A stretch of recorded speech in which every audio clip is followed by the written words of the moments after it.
Hi guys, welcome back to my channel. If you're new here, my name is Joy and I am currently making videos about my life in the US. A lot of people have been asking me how I came to the US. Can you connect us? Let us know if there's, you can get us a man, all those kind of questions that people ask.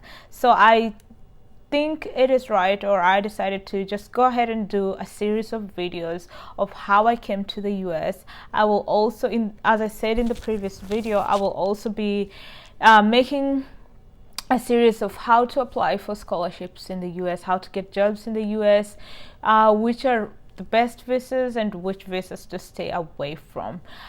So in this video, I'm just going to be sharing my story. It's going to be like more of a story time because it's my story of how I came to the US.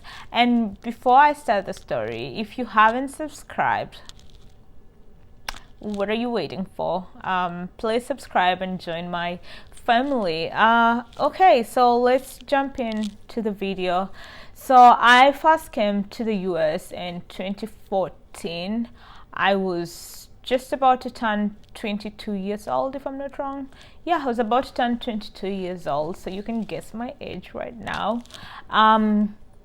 Yeah, so how did I come to the US? I came to the US through a program called Fulbright, and most people usually think I came to do my master's straight up. No, I came to the US through a Fulbright program for teachers of English. So I came to the US to teach Swahili, which is pretty weird. Yeah, so the Fulbright, or it's called FLTA, Fulbright Language Teaching Assistant program, is a program that is available for teachers who are teachers of English in Kenya, I think, who are below the age of 29 years old, and you come to the US to teach Swahili. So if you're interested, I will do a full video on that. So what happened? Like, how did I hear about this program? Because people ask that a lot. So this is how I heard about this program. I was just about to, I had just finished my campus.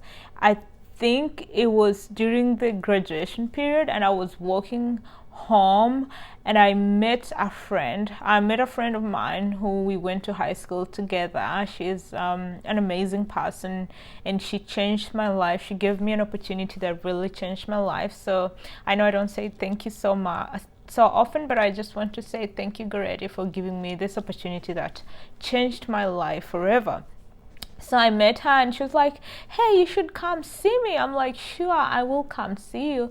And then I went to see her at a place in Kahawa Wendani. And when I got there, she told me she will be leaving for the US, and I was like, how are you leaving?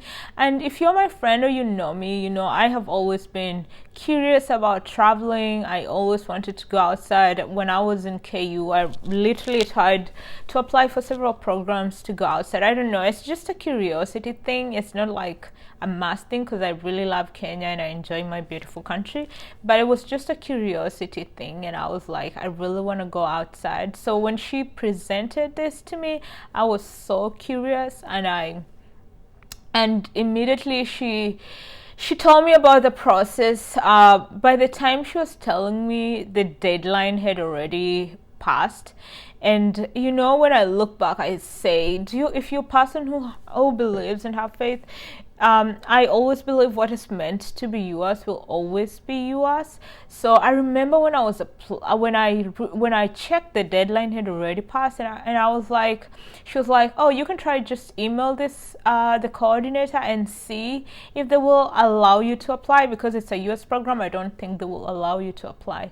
So I sent the deadline had passed by like maybe just a week. So I remember I took the contact and I emailed this person. I was like, hi, my name is Joy, blah blah blah. I think I still have the email today. I can try and pin it here. I was like, I'm really interested in your program. How can I know the deadline is passed? Can I apply? Can I still apply? It's kind of weird because I just felt a push to apply for this program and I went with it. So when I sent the email, it took like 2 days, and he got back to me. He was like, yes, the deadline has already passed. We normally don't do this, but if you can submit within a week, we will accept your application. I was like, this is good. I had just finished school, and I was like so confused. I had quit my job because of sexual harassment. I was working for an Indian guy in Ruiru, and I quit my job because I was being sexually and, just overall harassment at workplace. And I wasn't, I was like, I'm not going to deal with this right now. So this is like a year before the program. So this is in 2013. And and the program was starting in 2014. So after that, I was like, okay. So I remember I was staying at my brother's place, and I remember just going to the cyber. Then the internet thingy was not like, everyone didn't have like a home Wi-Fi then, and all the Zuku and Safaricom home fiber were not there. So I went downstairs to a cyber cafe, and I remember staying at the cyber cafe the whole day, because what people need to know is the applications are very rigorous. It's not like you're just gonna do the KU application, fill a form, take it to the admin, pay admission fee, and that's it. No, it is. I remember like 4 essays or so. I can't actually remember how many, but I know there were like 4 essays. I had to look for my professors to recommend me within the same week. And that's one thing I always want to say, that you have to have a good rapport with your professors, at least when you're in school. So I had good rapport with some of my professors, very amazing professors who was so kind to recommend me within that week, because I was just like, please recommend me within this week, because I have to submit it within this week. So it was just like a rush, and at that particular moment, I finished my application within a week. I was done with my application and I submitted it. So remember, this is around July, I think between May and July. It was May 2013. I had actually not graduated, because I ended up graduating in July 2014, which is a long story. Anyways, so I submitted my application. I had quit my job. And at this particular moment, I remember I moved out of my brother's house and I went to stay with friends at Kahawa Wendani. We were staying in a bed sitter, like 6 people. My dad wanted me to go back home, but I refused, so he cut me off.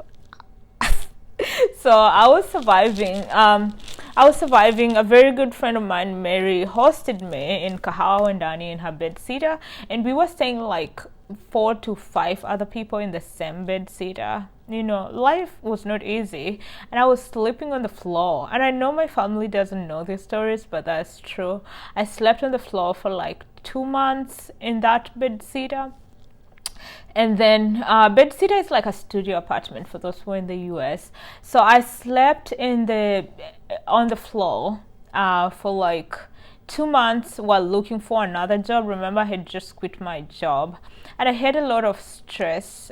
I cannot lie, but I was like, I'm not going home. I was not that person who was going to give up and go back home and be a burden to my parents after finishing school. So luckily, a friend of mine got a job for me in Lake Toktok. He heard that there's an opportunity in Lake Toktok. I was like, Lake Toktok? Where the hell is Lake Toktok? We are going to Lake Toktok. You guys, so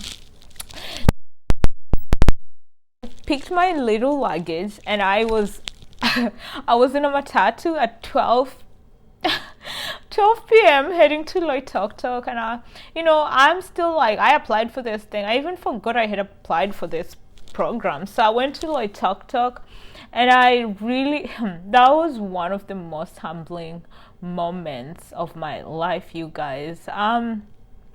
So I was in Loitoktok, you guys. I was going through this not because I could have just gone home, gotten a job at home, be comfortable, but I was trying to push myself out of my comfort zone.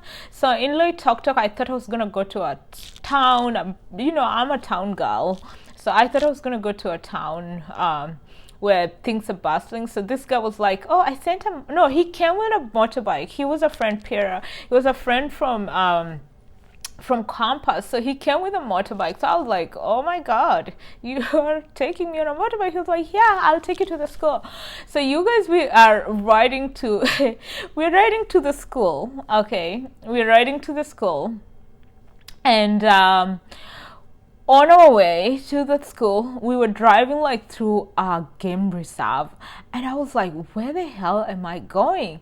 And we kept driving and driving, and we arrived to this place, and I was like, "Oh my god, where am I? What is this?" I was in total shock. It was in the middle of nowhere.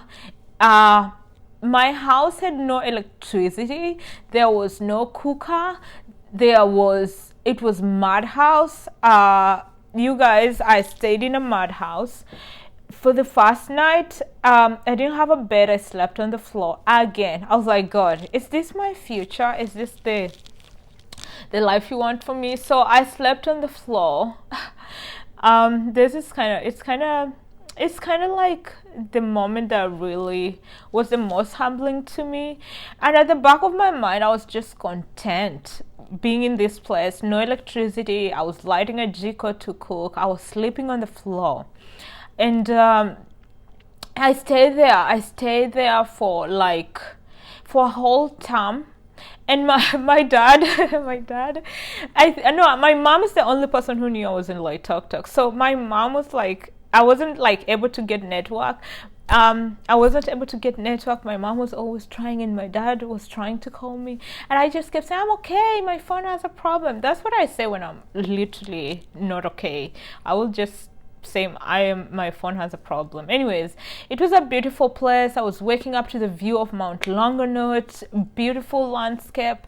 The people were so nice to me. You know, you stand out if you don't belong. I don't know if that makes sense, but I was standing out in that place. Anyways, this just turned to a whole different story. So I worked there for like 3 months, and my mom told my dad where I was. My dad called me, and he was like, "You need to get out of there. You need to get out of there." I worked there for 2 terms. So I worked the 3rd term and the 1st term. So my dad was like, "You need to get out of there."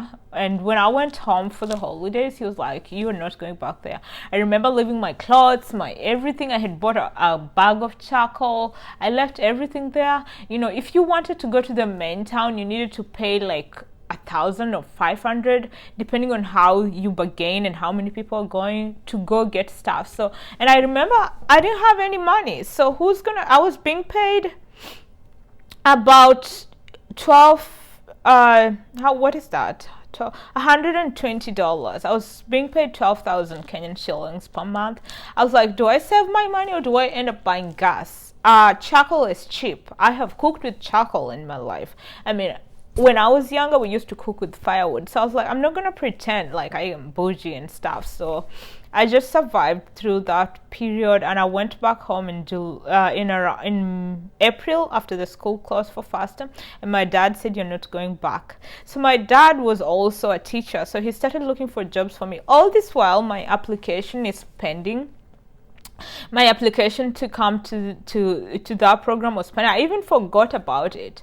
So all of a sudden, I am in the village waiting for my dad to help me get a job. And my dad was so amazing. He wrote me recommendations to all the schools that he had connections with. He was like, "This is my daughter. I have those letters. It's so beautiful how he wrote them." Anyways, so in July, not July, in around May, June there, I get an email. "You've been invited."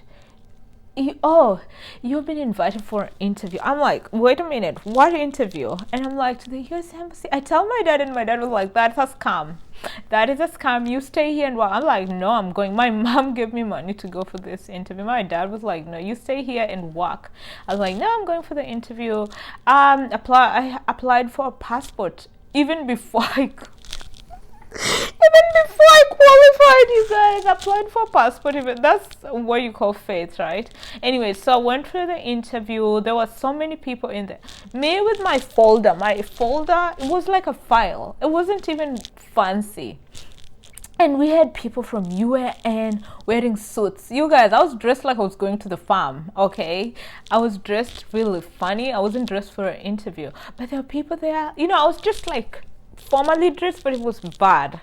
But there were people there, oh my god, UN people, you're extra. There are people from UN with suits. People are talking about their accomplishments, where they have worked. I'm like, you guys, I just came from like Tok. I was working in a where? In a school. I was helping people there. I will maybe do a story about working there. Anyways, my interview, and they didn't tell me much.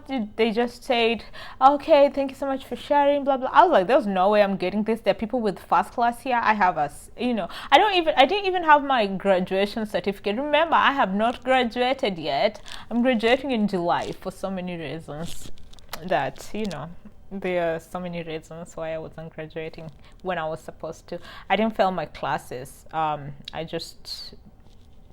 was late to apply for graduation. It's stupid. Anyways, so I graduated in July. No, after the interview, it took like two weeks, and I received an email. Congratulations, you've been selected. You will be coming to. You are going for the next step, blah blah blah blah. So I could not believe this, and then I graduated. My certificate had the wrong name, so I went to KU and I told these people my certificate had the wrong name. They said it's gonna take, I don't know, 6 months. I'm supposed to be leaving in August, and they're telling me it's gonna take 6 months because they print it in the UK. No, I went to the VC academics. I was like, I have this scholarship, here's the email, and you're telling me I have to wait 6 months for my certificate. I'm gonna miss this opportunity. It's not happening. So the VC liked how I was determined and how I really got a scholarship right off graduation. I was like, don't worry, we'll make it happen. Within 3 days, I got my certificate. I submitted my certificate, transcripts. There was an extra application. That's why I say this process is very hard. So you have to apply to the schools. So you've applied for the program, then you have to apply for the schools that you want to go and teach, and the schools will accept you because you're applying for that, and you're also applying for a non-degree course, a graduate non-degree course. A non-degree course is you take classes, but you're not going to get a formal certificate, but you just take classes to benefit you, which, yeah, it's interesting. Anyways, so after that, I fully got the scholarship, and I managed to go to one of the most prestigious schools in the world, which was life-changing to me, but it was also challenging to me. Anyways, so that's my story of how I came to the US. So the program is Fulbright, and in the next video I'm going to be giving you a step-by-step guide of how to apply for a Fulbright scholarship. And if you missed out, this is a series, so the next video is going to be about how to apply for the Fulbright scholarship, and then the next videos are just going to be about scholarship. But yeah, so if anyone thought it is easy, or someone has like me had it easy, no, it wasn't easy. It was a long journey for me to get where I am today, or to even, you know, I had a humble beginning, and I'm grateful to God for the opportunity and to where it is going. I hope this series is going to help somebody out there to reach their full potential or achieve something. If coming to the US is your dream, I hope you achieve it through these videos. I'm praying for you. And yeah, thank you so much for tuning in, and until next time, remember to have hope, faith, and dreams. See you in my next video. Subscribe. Bye.